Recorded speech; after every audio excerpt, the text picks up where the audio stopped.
is so important. Hear me, pastors, those of you that are guest pastors here. Let me give you my doxological class. Let me give you my doxology 101. I sat in the office with a pastor many years ago, and he told me, he says, well, they're going to get through singing. And I told him to hurry up and rush the worship service. Sing, just cut it short, because we want to get the best part of the service up. And I said, sir, what is that? He said, the preaching. That's the most important part. That's the best part. I said, sir, you are confused. The preaching is not the most important part of the service.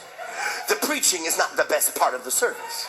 I said, it is the worship that is the most important part of the service. Preaching is the secondary consequence of sin.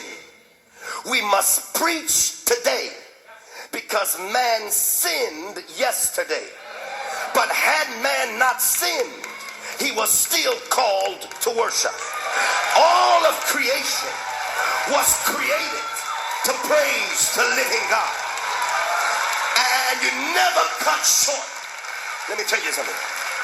Because people come to your church to hear your preaching. Most people choose the church they go to because of the preaching that's heard. But God chooses the church he goes to, not because of the preacher. He chooses the church he goes to because of the worship.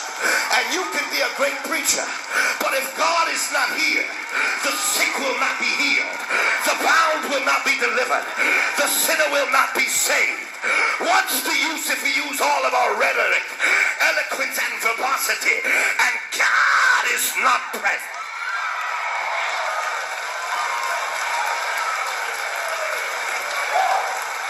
Never cut short the worship.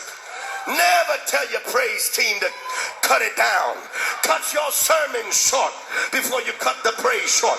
Because Peter only preached the entire message on Pentecost. You can read it. Was preached in 4 minutes and 37 seconds. You can read the whole thing in 4 minutes. But because they had been worshiping in the upper room, it only took 4 minutes to break the will of sinners. And that day 3,000 were added to the church.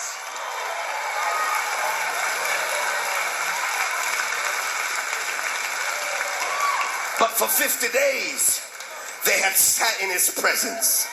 And we won't give them 50 minutes in his presence. Are you listening to me? This is why it takes 3 hours to bend the will of one sinner. Because we only spent 20 minutes in his presence. Worship is requisite to his presence.